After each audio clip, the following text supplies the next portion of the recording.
दोस्तों, स्वागत है आपका आपके अपने YouTube चैनल एग्जाम विद साथी में। दोस्तों, आज हम बहुत दिनों के बाद में आपसे मिल रहे हैं। मैं क्षमा चाहता हूं कि मैं आप लोगों की क्लासें प्रोवाइड नहीं करा सका, लेकिन आज हम यह जो सेकंड चैप्टर है सामाजिक अध्ययन का, इसको हम कंप्लीट कर लेंगे। जैसा कि हम लोग पढ़ रहे थे नदी घाटी सभ्यता में, हम सिंधु घाटी सभ्यता के बारे में पढ़ रहे थे। आज हम मेसोपोटामिया की सभ्यता, मिस्र की सभ्यता और चीन की सभ्यता, तीनों सभ्यताओं के बारे में हम पढ़ेंगे। सिंधु सभ्यता के जो कुछ प्रमुख स्थल उस क्लास में रह गए थे, आज मैं इस क्लास में सिंधु सभ्यता के जो कुछ स्थल थे उनके बारे में मैं आज की क्लास में आप लोगों को बताए देता हूँ। तो चलिए आज की क्लास को शुरू करते हैं। सिंधु सभ्यता के कुछ प्रमुख स्थल, इन्हीं के बारे में उस क्लास में हम लोग बताने को रह गए थे, तो आज इस क्लास में हम इसके बारे में डिस्कस कर लेंगे। अब तक भारतीय महाद्वीपों में इस सभ्यता के जो हैं बहुत सारे साक्ष्य मिल चुके हैं। इस सभ्यता के लगभग 1000 स्थान मिल चुके हैं सिंधु घाटी सभ्यता के, लेकिन कुछ जो प्रमुख स्थान हैं उन 7 स्थानों के बारे में हम आज की क्लास में देख लेते हैं कि वो 5 प्रमुख स्थान कौन कौन, 7 जो प्रमुख स्थान हैं वो कौन कौन से हैं, इनके बारे में हम आज की क्लास में देख लेते हैं। वैसे तो 1000 हैं, सिंधु घाटी सभ्यता के जो मुख्य स्थल हैं वो 1000 प्लस होंगे, लेकिन जो मुख्य है मेन है उनके बारे में हम देख लेते हैं। सबसे पहले हम हड़प्पा के बारे में देख लेते हैं। हड़प्पा सभ्यता के बारे में हम देख लेते हैं। हड़प्पा सभ्यता, हड़प्पा जो है 6000 से 2600 ईसा पूर्व और ईसा पूर्व जो है ईसा मसीह के पहले का जो समय काल है उसको ईसा पूर्व कहते हैं। ये मैं आप लोगों को पहले बता चुका हूँ। एक सुव्यवस्थित नगरीय सभ्यता थी, ये एक सुव्यवस्थित नगरीय सभ्यता थी, आप लोग पढ़ ही चुके हैं। इसमें मोहनजोदड़ो, मेहरगढ़, लोथल की श्रृंखला में हड़प्पा भी उत्खनन किया गया था। हड़प्पा भी उत्खनन में प्राप्त हुआ था। वर्तमान में यह पाकिस्तान के पंजाब प्रांत में है। वर्तमान में ये कहाँ है? वर्तमान में ये अपने भारत देश में नहीं है, ये पाकिस्तान के पंजाब प्रांत में है। और 1857 में लाहौर से मुल्तान के लिए जो रेल मार्ग बन रहा था उसको बनाने में ईंटों का इस्तेमाल किया गया, जिससे इसका काफ़ी नुकसान होगा और तभी से ये सभ्यता जो है प्रकाश में आई। तभी सिंधु घाटी सभ्यता को हड़प्पा सभ्यता के नाम से भी जानते हैं। यही कारण है क्योंकि हड़प्पा जो था पहला शहर था सिंधु घाटी सभ्यता का। जब खोजने वाले में जो पहला शहर मिला वो हमें हड़प्पा सभ्यता जो नगर है वो हमें मिला। अब हम देखते हैं मोहनजोदाड़ो, जो कि मोहनजोदड़ो जो है इसी स्थल का एक नगर है, इसके बारे में भी हम देख लेते हैं। मोहनजोदड़ो को मुर्दों का टीला कहा जाता है। मोहनजोदड़ो को मुर्दों का टीला कहा जाता है। 2600 ईसा पूर्व एक सुव्यवस्थित नगर था। आज से लगभग 2600 ईसा पूर्व ये भी एक सुव्यवस्थित नगर था। हड़प्पा, मेहरगढ़, लोथल की श्रृंखला में मोहनजोदड़ो भी उत्खनन में प्राप्त हुआ। यह नगर करीब 5 किमी क्षेत्र में फैला, 5 किलोमीटर में फैला है और 1922 में मोहनजोदड़ो के टीलों के खोजने का श्रेय राखलदास बनर्जी को जाता है। इसको मोहनजोदड़ो को खोजने का श्रेय किसको जाता है? राखलदास बनर्जी को। 1922 में जो है मोहनजोदड़ो का उत्खनन कार्य हुआ और मोहनजोदड़ो प्रकाश में आया। अब हम देखते हैं चन्होदड़ो के बारे में हम देख लेते हैं।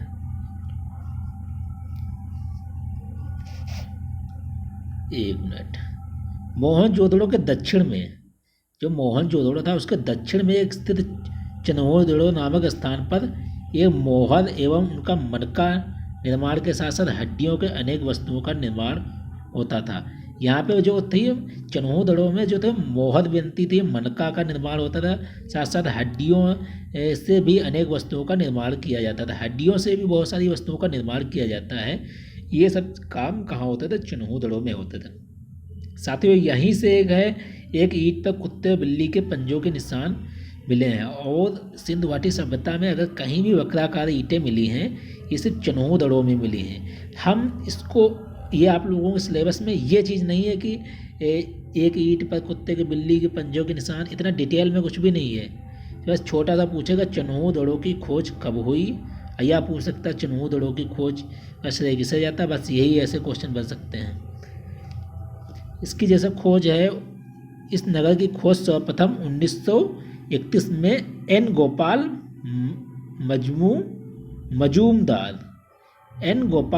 मजूमदार ने की थी और 1943 में इसे मैके द्वारा या उत्खनन करवाया गया। 1943 में इसे मैके द्वारा या उत्खनन कराया गया। सबसे निचले स्तर पर संदैव संस्कृत के साक्ष्य मिलते हैं। जो सबसे निचले स्तर है उसमें संदैव संस्कृत के साक्ष्य मिलते हैं। तो अब हम देख लेते हैं लोथल के बारे में देख लेते हैं। लोथल भी जो है एग्जाम की दृष्टि से बहुत ज़्यादा महत्वपूर्ण है लोथल। तो आइए देख लेते हैं लोथल के बारे में। यह जो है गुजरात के अहमदाबाद ज़िले में भोगवा नदी के किनारे है। कहाँ है ये? गुजरात के अहमदाबाद ज़िले में भोगवा नदी के किनारे है। लोथल जो है सबसे दुनिया का सबसे पुराना ज्ञात बंदरगाह है। ये पहले एक बंदरगाह था। ये जो लोथल है ये पहले एक बंदरगाह था। 1954 से 1955 में रंगनाथ राव के नेतृत्व में खुदाई हुई। किसके नेतृत्व में खुदाई हुई? रंगनाथ के नेतृत्व में खुदाई हुई। यहाँ यहीं से अग्निकुंड के साक्ष्य मिले हैं, चूड़ियाँ भी मिली हैं। तो ये सब चीज़ें मैं आप लोगों को एक्स्ट्रा इसलिए बता रहा था क्योंकि आप लोगों को और भी नॉलेज हो जाए, इसलिए मैं बता रहा हूँ।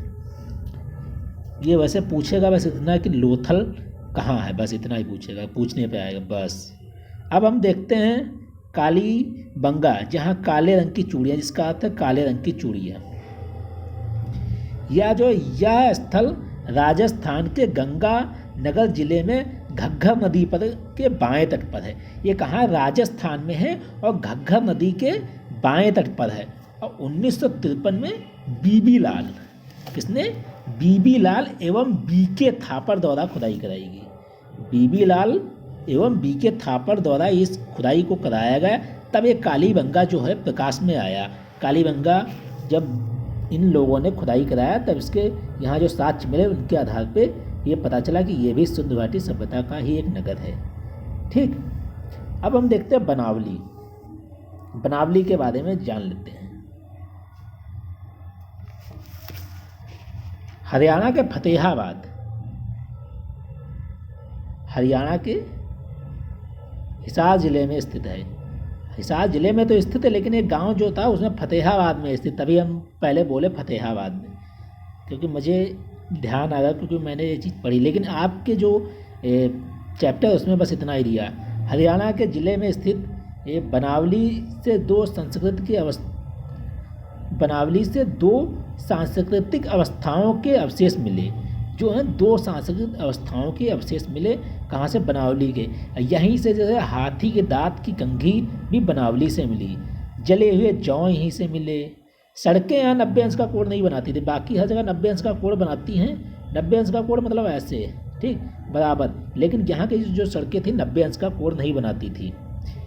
इस स्थल की खुदाई 1973 से 1974 में रविंद्र सिंह बिष्ट के नेतृत्व में की गई। रविंद्र सिंह के जो नेतृत्व में इसकी खुदाई की गई, जो कि हरियाणा में है। अब हम देखते हैं रोपड़ के बारे में पढ़ लेते हैं। पंजाब प्रदेश में रोपड़ जिले में सतलज नदी के बाएं तट पर। कहाँ? रोपड़ जो है पंजाब के सतलज नदी के बाएं साइड में रोपड़ एक स्थल मिला, उसका नाम है रोपड़। यहाँ स्वतंत्रता प्राप्ति के पश्चात सर्वप्रथम उत्खनन किया गया। स्वतंत्रता प्राप्ति के बाद सर्वप्रथम यहीं ही उत्खनन किया गया था। आधुनिक नाम रूपनगर है। इसका जो आधुनिक नाम रूपनगर है। 1950 में इसकी खोज जो की थी बीबी लाल ने की थी। इसकी खोज बीबी लाल ने की थी। ओके बहन, अब हम देखते हैं जैसे कि हम लोगों ने नदी घाटी सभ्यता पढ़ रहे थे और नदी घाटी सभ्यता में सिंधु घाटी सभ्यता के बारे में पढ़ चुके थे, लेकिन अब हम मेसोपोटामिया की सभ्यता के बारे में पढ़ेंगे। तो चलिए मेसोपोटामिया की सभ्यता के बारे में जानते हैं आज की क्लास में। मेसोपोटामिया जो है प्राचीन सभ्यता से जुड़ा हुआ एक महत्वपूर्ण क्षेत्र है। ये मैंने पढ़ाया कि आप लोगों को बताया कि सिंधु सभ्यता है, मेसोपोटामिया, ये सभी जो सभ्यताएं बहुत प्राचीन सभ्यताएं हैं। या एक काष्ठ युगीन सभ्यता थी। ये कैसी सभ्यता थी? एक काष्ठ युगीन सभ्यता थी मेसोपोटामिया की सभ्यता जो थी। यह क्षेत्र दजला एवं फरात नदियों के बीच में था। मेसोपोटामिया का जो क्षेत्र है वो दजला एवं फरात नदियों के बीच में था। मेसोपोटामिया का अर्थ है कि दो नदियों के बीच का क्षेत्र। दो नदियों के बीच का क्षेत्र मेसोपोटामिया था, इसीलिए इसका नाम मेसोपोटामिया पड़ा। मेसोपोटामिया का ही अर्थ है दो नदियों के बीच। दो नदियाँ कौन कौन सी थीं? दजला और फरात नदियाँ थीं। इस क्षेत्र में 3 सभ्यताओं का प्रमाण मिलते हैं, जैसे सुमेरिया, बेबीलोनिया और असीरिया की सभ्यता का विकास हुआ। सुमेरिया हो गया, बेबीलोनिया हो गया और असीरिया सभ्यता जो है मेसोपोटामिया की सभ्यता से ही विकास हुआ है। तो अभी हम इसके आगे पढ़ेंगे, सुमेरिया की सभ्यता पढ़ेंगे, बेबीलोनिया की सभ्यता पढ़ेंगे और असीरिया की सभ्यता पढ़ेंगे। फिर इसके बाद हम पढ़ेंगे मिस्र की सभ्यता और चीन की सभ्यता, और फिर आप लोगों का चैप्टर कंप्लीट हो जाएगा। तो अब हम देखते हैं, अतः तीनों सभ्यताओं का सम्मिलित रूप मेसोपोटामिया है। जैसा कि मैंने अभी बताया, तीनों जो सभ्यताएं हैं इसी का रूप है मेसोपोटामिया। अब हम देखते हैं ये 3 सभ्यताएं कौन कौन सी, जैसा कि ऊपर बता दिया है, लेकिन आप लोगों को फिर से पुनः बता देता हूँ ताकि आप लोगों का रिवीजन हो जाए। जैसे कि सुमेरिया की सभ्यता हो गई, बेबीलोनिया की सभ्यता हो गई और असीरिया की सभ्यता हो गई। अब चलिए हम सुमेरिया की सभ्यता पर प्रकाश डालते हैं और जानते हैं सुमेरिया की सभ्यता के बारे में। मेसोपोटामिया सबसे पहले सुमेरिया की सभ्यता का विकास हुआ। मेसोपोटामिया में जो था सबसे पहले सुमेरिया सभ्यता का विकास हुआ। इस क्षेत्र को अत्यधिक उपजाऊ होने के कारण यह जो क्षेत्र था बहुत ज़्यादा उपजाऊ था। सुमेरिया की सभ्यता का जो क्षेत्र था वो अत्यधिक उपजाऊ था। 30 सेंट की संज्ञा दी गई, मतलब इतना उपजाऊ होने के कारण से 30 सेंट की संज्ञा दी गई। मतलब ये एक प्रकार से एक ऐसा नाम दिया गया, एक कोमल, वहाँ की इतनी ज़्यादा भूमि इतनी उपजाऊ थी कि वहाँ से हर चीज़ का विकास अधिक मात्रा में होता था, इसीलिए क्रीसेंट की संज्ञा इसे दी गई। इस सभ्यता को राजधा सुमेर थे। यहाँ पे राजा होना चाहिए था, राजा, इसको हटा दो, राजा सुमेर थे, इसी के कारण इसे सुमेरिया कहा गया। इसके जो राजा थे सुमेर थे, इसी के कारण इसे सुमेरिया कहा गया। अब हम देखते हैं, यह समृद्ध होगा, फिर से आ गया, एक मिनट। अब चलिए हम देखते हैं सुमेरिया सभ्यता की कुछ विशेषताएं हैं, इनके बारे में देख लेते हैं। राजनीतिक स्थिति कैसी थी सुमेरिया की, हम देखते हैं। सुमेरिया सभ्यता जो है दजला एवं फरात नदियों के मध्य विकसित हुई थी, अतः इस क्षेत्र में अनेक द्वीप बन गए थे। क्योंकि ये जो दजला और फरात नदियों के बीच में इस सभ्यता का विकास हुआ था। इन द्वीपों में सैने यानी धीरे धीरे सुमेर सभ्यता का विकास होने लगा। धीरे धीरे ही कोई सभ्यता का विकास होता है, तो यहाँ भी सुमेरियन सभ्यता का धीरे धीरे विकास होने लगा। इसमें से प्रत्येक द्वीप पर एक राज स्थापित था। इन द्वीपों पर स्थित कुछ प्रमुख राज जैसे कि उरु, किस, नटपुर एवं इरिदूव थे। सुमेरिया सभ्यता में शासन का आधार धर्म था। शासन का जो आधार था वो धर्म था। राजा को ईश्वर का प्रतिनिधि माना जाता था। यानी कि राजा निरंकुश शासक था, राजा को सब कुछ माना जाता था। सारगन इस सभ्यता का संस्थापक है। सारगन जो था इस सभ्यता का संस्थापक था। सारगन कोई एक राजा हुआ, वो इस सभ्यता का संस्थापक था। राजा के पश्चात पुरोहित का स्थान था। राजा के पश्चात में अगर किसी का स्थान उच्च था, वो पुरोहित का स्थान था। अब हम इसकी आर्थिक जीवन के बारे में देख लेते हैं। सुमेरिया की सभ्यता के आर्थिक जीवन के बारे में देख लेते हैं। आर्थिक जीवन, सुमेरिया सभ्यता के लोगों का मुख्य जो व्यवसाय था कृषि था। पुराने समय में आप लोगों को अगर आर्थिक जीवन में प्रकाश डालें, अगर आप लोग पुराने समय के जो लोग थे उनके अगर आर्थिक जीवन पे अगर अपना ध्यान डालें तो आप लोगों को ज्ञात होगा कि ये लोग सभी लोग कृषि से ही जुड़े हुए थे। यहाँ के लोगों कृषि को बढ़ावा देने के लिए बांधों एवं नहरों का निर्माण कराया। सामाजिक जीवन सुमेरिया सभ्यता में तत्कालीन समाज 3 भागों में बटा था। जो सुमेरिया की सभ्यता जो थी उसमें तत्कालिक जो भाग थे वो 3 भागों में बटे थे। जो वर्ग थे सामाजिक जीवन की मैं बात कर रहा हूँ। जैसे उच्च वर्ग हो गया, मध्य वर्ग हो गया और निम्न वर्ग हो गया। अब उच्च वर्ग में जाहिर सी बात शासक आएगा क्योंकि उच्च है। सामंत हो गए, पुरोहित हो गए एवं उच्चाधिकारी, जो उच्च अधिकारी थे उनको रखा गया उच्च वर्ग में। अब मध्यम वर्ग में कौन कौन से आए? कृषक हो गए, शिल्पी हो गए, व्यापारी हो गए, ये सब मध्यम वर्ग में आए। निम्न वर्गों को दासों को सम्मिलित किया गया। जो दास थे, जो सेवा कार्य करते थे, उनको निम्न वर्गों में सम्मिलित किया गया। समाज में दहेज प्रथा परंतु स्त्रियों का सम्मान की दृष्टि से देखा जाता था। समाज में दहेज प्रथा थी लेकिन उन्हें स्त्रियों को जो था सम्मान की नज़र से देखा जाता था। अब हम देखते हैं धार्मिक जीवन के बारे में। सुमेरिया सभ्यता के धार्मिक जीवन के बारे में देखते हैं। धर्म का अत्यधिक महत्व था। प्रारंभ में एक देवता की पूजा करते थे किंतु बाद में अनेक देवताओं की पूजा करने लगे। प्रारंभ में ये लोग एक ही देवता की पूजा करते थे लेकिन बाद में ये अन्य देवताओं की भी पूजा करने लगे।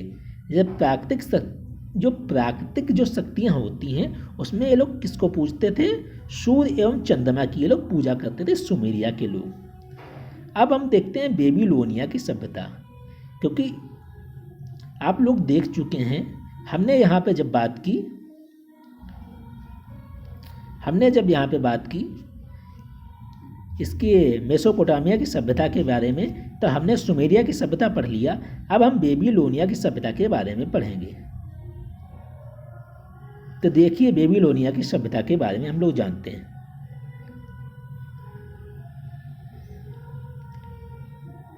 सुमेरिया की सभ्यता के पतन के पश्चात इस क्षेत्र में बेबीलोनियों की सभ्यता का उदय हुआ।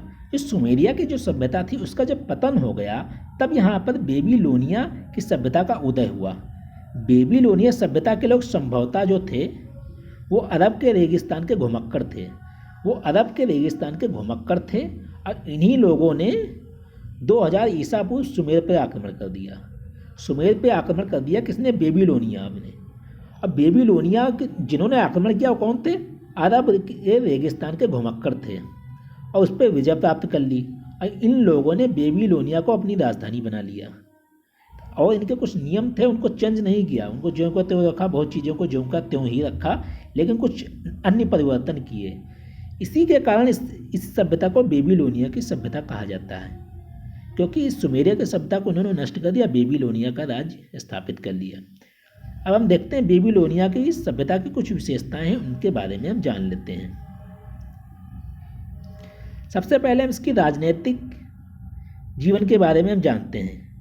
बेबीलोनिया का सर्वप्रथम शासक जो था हम्मुराबी था। कौन था? हम्मुराबी। बेबीलोनिया का जो सर्वप्रथम शासक था वो कौन था? हम्मुराबी था। उसने बेबीलोन पर 2123 ईसा पूर्व से 2080 ईसा पूर्व तक राज्य किया। कितने ईसा पूर्व तक वो राज्य किया? 2123 से 2080 ईसा पूर्व तक राज्य किया। राजा को ईश्वर का प्रतिनिधि माना जाता था। राजा ही सर्वे सर्वा सब कुछ था, राजा को ही सब कुछ मानते थे। हम्मुराबी जो था विश्व का प्रथम कानून बनाने वाला राजा था। विश्व का प्रथम कानून बनाने वाला राजा कौन था? हम्मुराबी था, जिसका वर्णन अग्रलिखित है। जिसका वर्णन कुछ इस प्रकार है, अभी हम लोग देखते हैं। हम्मुराबी जो था उसने अपनी प्रजा के लिए एक विधि संहिता बनाई थी। बाकायदा उसने कानून का जो निर्माण किया उसको बिल्कुल एक विधि संहिता बनाई। यह संहिता जीवन के सभी पहलुओं को ध्यान में रखकर बनाई गई थी। जीवन के जितने पहलुओं थे उनमें सभी को ध्यान में रख के बनाई गई थी। और ये जो बनाया था इन्होंने, जो कानून बनाया भैया बहुत सख्त था। अभी हम उसके बारे में जानेंगे। आपकी किताब में तो 4-5 पॉइंट दिए हैं, हमने अलग से पढ़ा है। तो भैया इतने कठिन कानून बनाए थे, अगर आज के समय में होते तो जीना मुश्किल हो जाता। हम्मुराबी ने कानून तैयार करने के लिए काले रंग के पत्थर पर खुदवा दिया था। काले रंग का पत्थर भी आप लोगों को दिखाता हूँ। ये काले रंग का जो पत्थर था इस पर खुदवा दिया था हम्मुराबी ने। ये ऊपर हम्मुराबी ये बैठा हुआ है राजा के रूप में। इस पे जो काला पत्थर इसी पे लिखा, इसमें दिख नहीं रहा है, इसी पे सब कुछ खुदवाया गया था। इसी को पढ़ा लोगों ने, पुरातत्व विभाग के लोगों ने, तब पता चला कि उसने क्या क्या इस पे लिखवाया था, कौन से कानून इसने लिखवाए थे, क्या नियम बनाए थे, वो भी हम आप लोगों से अभी चर्चा करेंगे। तो इस पत्थर पे जो था बेबीलोनिया ने जिगरुत मंदिर में स्थापित किया था। कहाँ स्थापित किया था? इस पत्थर को बेबीलोन ने जिगरुत मंदिर में स्थापित किया था। इसी कानून को हम्मुराबी की वीर संहिता कहा जाता है। यही जो कानून था इसे हम्मुराबी की वीर संहिता कहा जाता है। इस संहिता में जो थी 282 धाराएं थी। कितनी थी? 282 धाराएं। सोचो, इतना बड़ा पत्थर, उस पर इतनी सारी धाराएं लिखी हुई हैं। बड़ा भी काफ़ी पत्थर है ना, अभी आप लोगों को मैंने दिखाया ना। इस संहिता में 282 जो थी धाराएं थी, ये कानून चोरी, डकैती, हत्या, विवाह, व्यापार, कैसे आदि सारी बहुत सारी कानून की जो धाराएं इस पे लिखी हुई थी। कोई भी व्यक्ति कानून अपने हाथ में नहीं ले सकता, कोई भी व्यक्ति अपने हाथ में कानून नहीं ले सकता।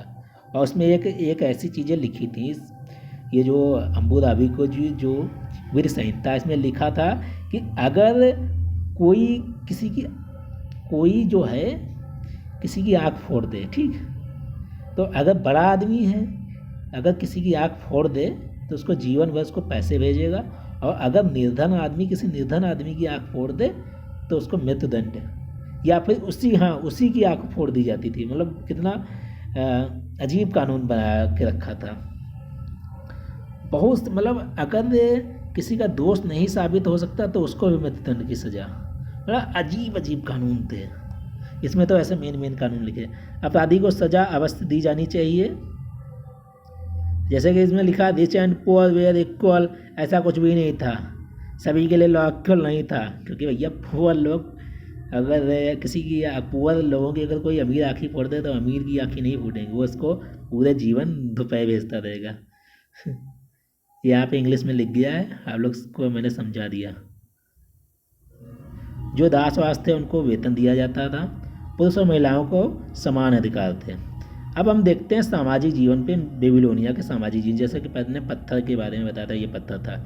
इसी पहले उनकी जो बेबीलोनिया के जो उन्होंने बेबीलोनिया के जो थे पुरुष महिलाओं के बारे में हर चीज़ जो कानून थे, धाराएँ जो थी, इसने लिखवा के रखी थी।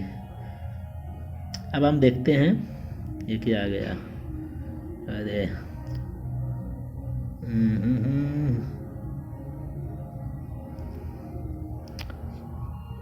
अब हम देखते हैं सामाजिक जीवन में। सामाजिक जीवन वही जो सुमेरिया के सभ्यता में पढ़ा, वही सामाजिक जीवन यहाँ भी 3 वर्गों में बताया। तो बहुत सी चीज़ें वैसे ही जैसे चलती थी वैसे ही चलने दिया। जब इन लोगों ने आक्रमण कर लिया, बेबीलोनिया ने जब सुमेरिया पे आक्रमण कर लिया, जो चीज़ें चल रही थी वैसे की वैसे वो चीज़ें चलती रहीं।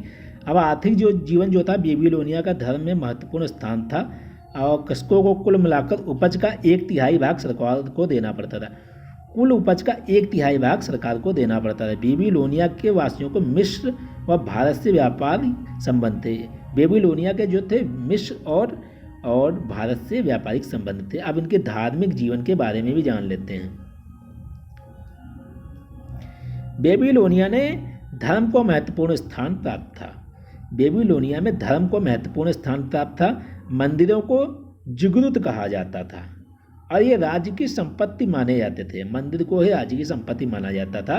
प्राकृतिक शक्तियों में सूर्य व चंद्रमा की पूजा की जाती थी।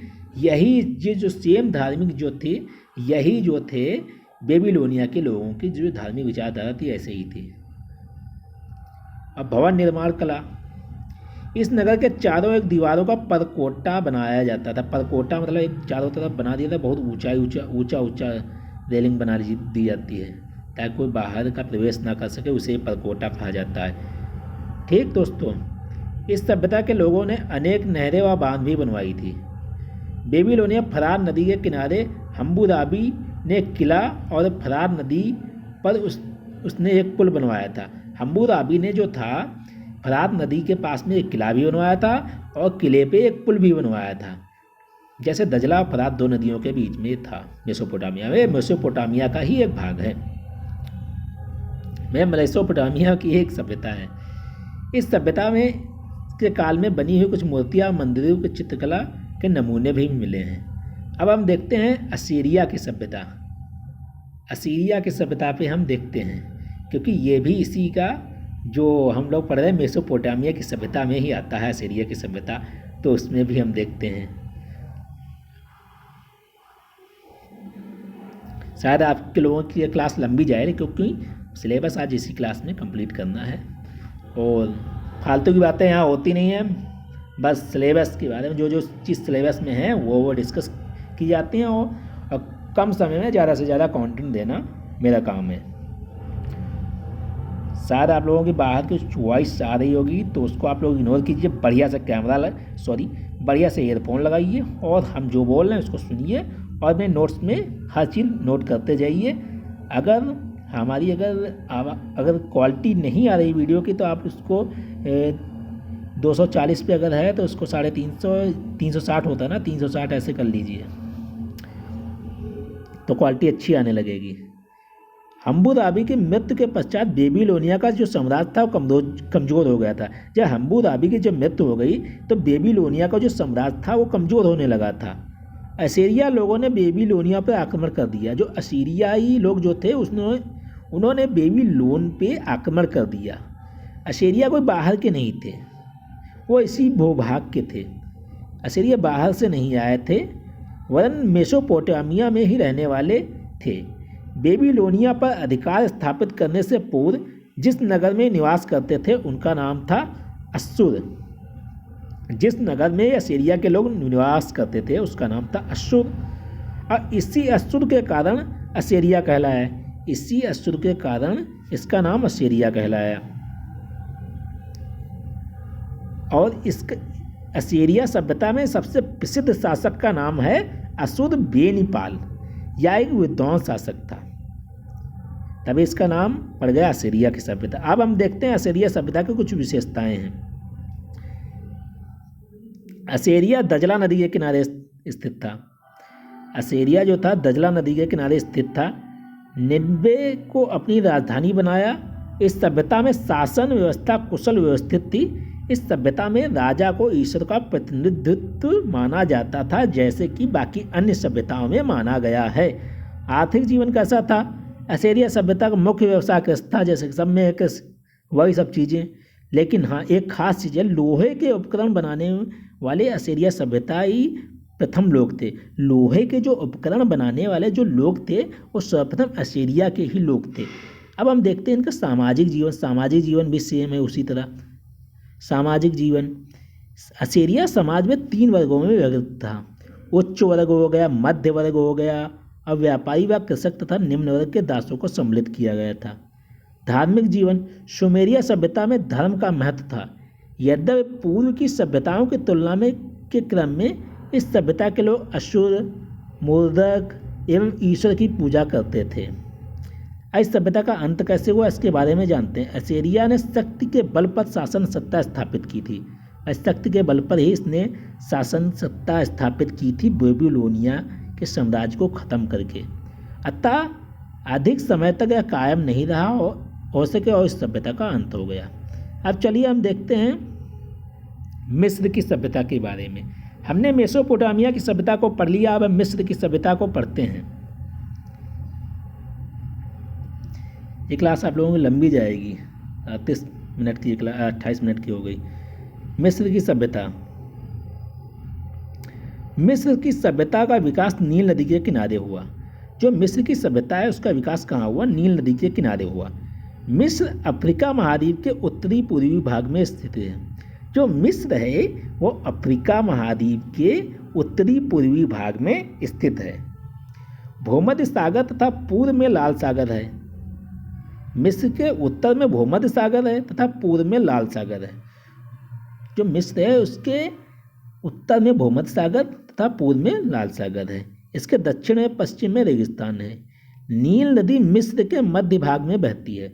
मिस्र के मध्य भाग में नील नदी बहती है। मिस्र की सभ्यता का विकास नील नदी का महत्वपूर्ण योगदान है, क्योंकि पानी वानी हर चीज़ यहीं से मिला, तभी इसका बहुत ज़्यादा विशेष योगदान है। हम मिस्र के लोग इसीलिए इसकी पूजा भी करते थे। नील नदी का है, इसी कारण ये लोग इसकी पूजा करते थे। अब मिस्र की सभ्यता को निम्नलिखित कुछ भागों में ये भाग हैं, इनमें बांटा गया। जैसे पिरामिड काल हो गया, सावंती काल हो गया, साम्राज्यवादी काल हो गया। इन 3 भागों में जो है इसको बांटा गया है, मिस्र की सभ्यता को बांटा गया है। तो चलिए हम पिरामिड काल के बारे में देखते हैं। सबसे पहले पिरामिड का बहुत रहस्य, बहुत तगड़ा रहस्य, इतना ऊंचा जो पिरामिड जो बने हैं, इतनी ज़रा ऊंचाई तक कैसे बने हैं, बहुत सी चीज़ें उसमें हैं। उसको भूकंप से बचाने के लिए हर चीज़ की व्यवस्था थी कि भूकंप आए, आज भी पिरामिड है। तो देखते हैं अभी।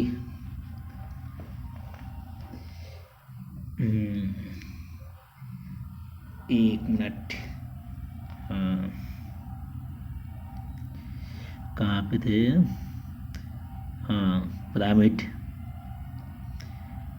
काल। मिस्र की सभ्यता में पिरामिडों का जो है महत्वपूर्ण स्थान है।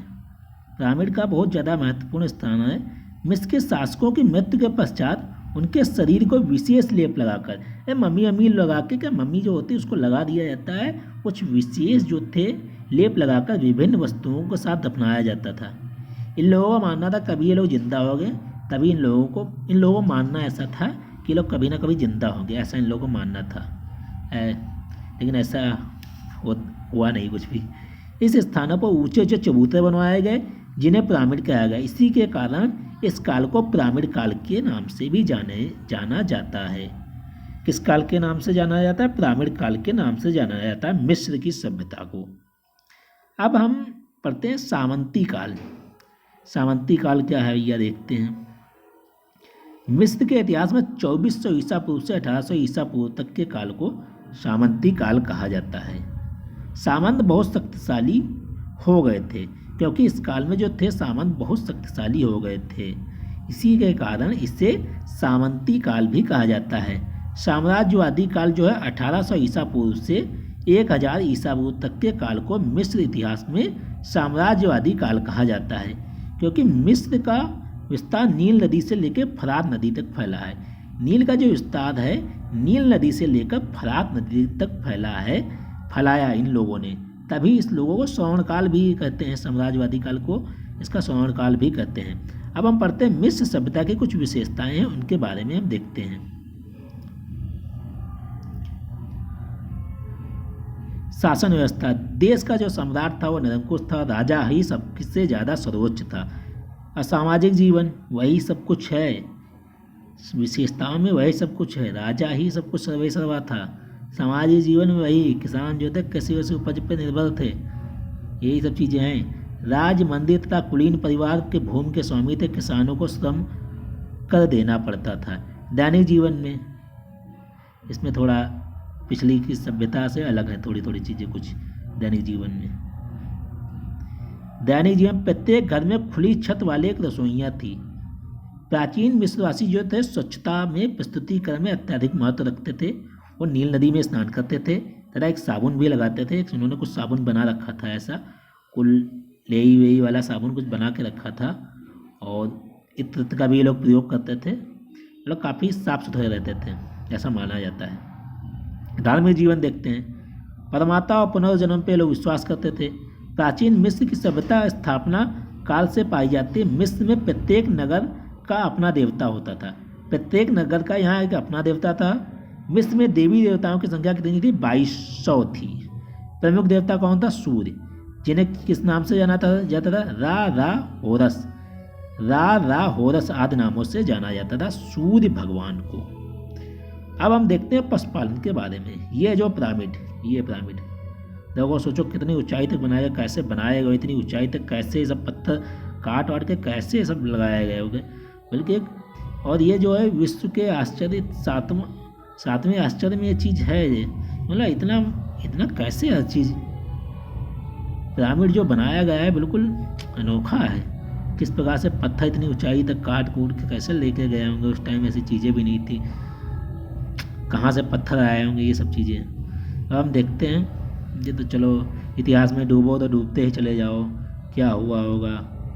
प्राचीन मिस्रवासी जो थे भेड़ बकरी सूअर पालते थे, जो बतख हंस कबूतरों को जाल में पकड़ा जाता था और खेतों में पाला जाता था।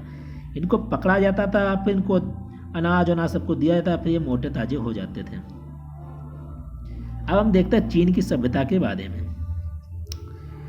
चीन की सभ्यता के बारे में पढ़ के ये चैप्टर आप लोगों का कंप्लीट हो जाएगा। जैसा कि आप लोग देखिए है, देखो चैप्टर फिर कंप्लीट हो जाएगा। चीन की सभ्यता। चीन की सभ्यता विश्व के अत्यंत प्राचीन सभ्यताओं में से एक है। इस सभ्यता का उदय कहाँ हुआ था? हवांगहो तथा यांग टीसी क्यांग नदी की घाटी में हुआ था। कहाँ हुआ था? हवांगहो तथा यांग टीसी क्यांग नदी की घाटियों में हुआ था। हवांगहो नदी को चीन का शोक कहा जाता है। हवांगहो नदी को चीन का शोक कहा जाता है। ऐसा बंगाल में जो नदी है दामोदर, उसको बंगाल का शोक कहा जाता है। और बिहार में जो नदी है, बिहार में कौन सी नदी है जैसे बिहार का शोक कहा जाता है? बताना आप लोग कमेंट में। ये आप लोगों को मैं प्रश्न दे रहा हूँ कि बिहार में कौन सी नदी है जो बिहार का शोक माना जाता है? ये क्वेश्चन, छोटे छोटे क्वेश्चन आप लोगों को देते रहना चाहिए। यहाँ पे क्वेश्चन ऐसा बन गया, हवांगहो नदी को चीन का शोक कहा जाता था। अब हम चीन के निवासी अपनी भाषा जो थी, चीन के निवासी अपनी भाषा में अपने देश को चंग क्यू कहते थे। चंग क्यू कहते थे। लाओत्से एवं कन्फ्यूशियस चीन के महान दार्शनिक हुए। लाओत्से ने अपनी जो बुक लिखी उसका नाम है ताओते चिंग। ताओते चिंग इन्होंने एक बुक लिखी है लाओत्से ने। अब हम देखते हैं चीन की राजनीतिक इतिहास के बारे में, देखते हैं कौन कौन से यहाँ राजा हुए, उसके बारे में थोड़ी सी चीज देख लेते हैं बस। शांग वंश का शासन काल जो था 1765 ईस्वी से 1122 ईस्वी तक रहा है। शांग वंश रहा है चीन की राजनीतिक। फिर आया चाउ वंश। चाउ वंश रहा है 1122 से 249 ईसा पूर्व तक। इसलिए इस काल को चीनी इतिहास का स्वर्णकाल कहा जाता है, क्योंकि यहाँ जो अन्य जो सांग वंश से यहाँ पे ज़्यादा चाउ वंश में ज़्यादा विकास हुआ, इसीलिए इसे चीन के इतिहास का स्वर्णकाल भी कहा जाता है। फिर चिन वंश के बारे में जानते हैं। चाउ शासकों के पश्चात चिन वंश के राजाओं ने चीन देश का शासन किया और इन्हीं के नाम पर चीन का नामकरण हो गया। चिन वंश की वजह से चीन का नामकरण हो गया। चीन सभ्यता की विशेषताएं देख लेते हैं। चीन के शासन व्यवस्था में शासक अधिकतर क्षेत्र बहुत अधिक विस्तृत था। सम्राट शासन एवं धर्म का प्रधान था। जो सम्राट था वही सब कुछ सर्वे सर्वा था, जैसा कि अन्य जो सभ्यताएं उसमें भी जो था सम्राट ही सर्वे सर्वा था। वह राज्य का प्रथम सेनापति तथा प्रमुख पुरोहित तथा सर्वोच्च न्यायाधीश था। अब हम देखते हैं सामाजिक जीवन के बारे में जान लेते हैं। चीन का सामाजिक जीवन। चीन समाज विभिन्न पारंपरिक रिवाजों से बंधा हुआ था। घर का मुखिया जो था पिता था। घर का मुखिया पिता था। आज भी अगर आप लोगों के, सभी लोगों के, ज़्यादातर घर लोगों में आज भी कौन है मुखिया घर का? बताइए। हैं? घर का मुखिया पिता ही है। अगर किसी के घर में अगर माता है तो और भी अच्छी बात है। स्त्री को ये अधिकार मिलना भी चाहिए। स्त्री नहीं होती तो आज पुरुष भी नहीं होता। पुरुष नहीं होते तो स्त्री की भी कल्पना नहीं की जा सकती थी। लेकिन स्त्री के गर्भ से पुरुष का जन्म होता है। इसलिए स्त्री को अगर किसी घर की मुखिया स्त्री है तो ये भी एक अच्छी बात है, इसमें कोई गलत बात नहीं है। और आज जैसा कि आज की जो देखा जाए उसमें ज़्यादातर घर का मुखिया जो है पिता होता है। तभी में और उस टाइम भी जो था, जो घर का जो मुखिया था वो पिता था। परिवार में माता को भी सम्मानजनक स्थान था। समाज में सम्राट सर्वोच्च स्थान था। उसके बाद जो साहित्यकार थे, बुद्धिजीवी थे, उनका सम्मानित किया जाता था, वो सम्मानित वर्ग में आता था। आर्थिक जीवन। चीन का आर्थिक जीवन अत्यधिक समृद्ध था। अधिकांश लोग खेती करते थे, जैसे ज्वार, बाजरा, मक्का, गेहूँ आदि की फसलें यहाँ बोई जाती थी। सन, चाय आदि की अच्छी पैदावार भी होती थी। सिंचाई पर्याप्त सुविधाएं थे। बाढ़ से सुरक्षा के लिए बांध का निर्माण भी किया गया था चीन में। अब धार्मिक जीवन के बारे में प्रकाश डाल लेते हैं। चीन के धार्मिक जीवन। चीन समाज में धर्म की जड़ें जो थी बहुत ज़्यादा गहरी थी। धर्म की जो जड़ें थी बहुत ज़्यादा गहरी थी। प्रकृति को ही ईश्वर की शक्ति मानकर ये लोग इसकी पूजा करते थे। प्रकृति को ही ये ईश्वर मानते थे और इसकी पूजा करते थे। चीन के लोग अनेक देवी देवताओं को मानते थे, जिसमें प्रमुख कौन से देवी देवता थे? संगति का अर्थ होता स्वर्ग का देवता, और राजा को मानते थे संगति का पुत्र, इसीलिए वो राजा की भी पूजा करते थे। तो चलिए, आप लोगों का आज जो चैप्टर है, ये जो दूसरा चैप्टर था, ये कंप्लीट हो गया है। और आप बार बार रिवाइज कीजिए, अपने नोट्स बनाइए। आप आज जाके आप लोगों का ये चैप्टर कंप्लीट हो गया है। मैं कोशिश करूँगा प्रॉपर सभी क्लासें में जल्दी भी प्रोवाइड आप लोगों को कराऊँ। परीक्षा के लिए आप लोगों के पास 3 मंथ हैं, और 3 मंथ के अंदर अंदर आप लोगों का कोर्स कंप्लीट होगा। अगर आप लोग मन से पढ़ेंगे तो आप लोगों को कोई भी प्रॉब्लम नहीं होगी। अभी आप लोगों के पास समय है, इस समय का अच्छे से प्रयोग करें और ढंग से पढ़ाई कीजिए। इधर बवाल वाल में ज़्यादा मत पढ़िए, अपना एकाग्रता के साथ में आप लोग अपनी पढ़ाई कीजिए, क्योंकि अगर आप लोग अपनी पढ़ाई नहीं करेंगे तो आप लोग अपने लक्ष्य से पीछे होते जाएंगे। अगर आप लोग अभी मेहनत नहीं करेंगे तो बाद में पछतावा होगा, इसीलिए आप लोग मेहनत करते रहिए। आप लोग प्रॉपर नोट्स बनाइए। अब मैं भी सारी क्लासें आप लोगों को प्रोवाइड कराऊंगा। मैं बहुत अच्छे से आप लोगों को क्लासें प्रोवाइड करा रहा हूँ, बहुत अच्छे से नोट्स आप लोगों को बना के दे रहा हूँ। बस आप लोगों को क्या करना है, बस देखना है और अपने नोट्स बनाने हैं। स्वयं अपने नोट्स बनाएं और ये सारे नोट्स आप लोगों के अंत तक काम आएंगे। जय हिंद, जय भारत। मिलते हैं अगली क्लास में। लाइक, शेयर, कमेंट, सब्सक्राइब कीजिए मेरे इस चैनल को।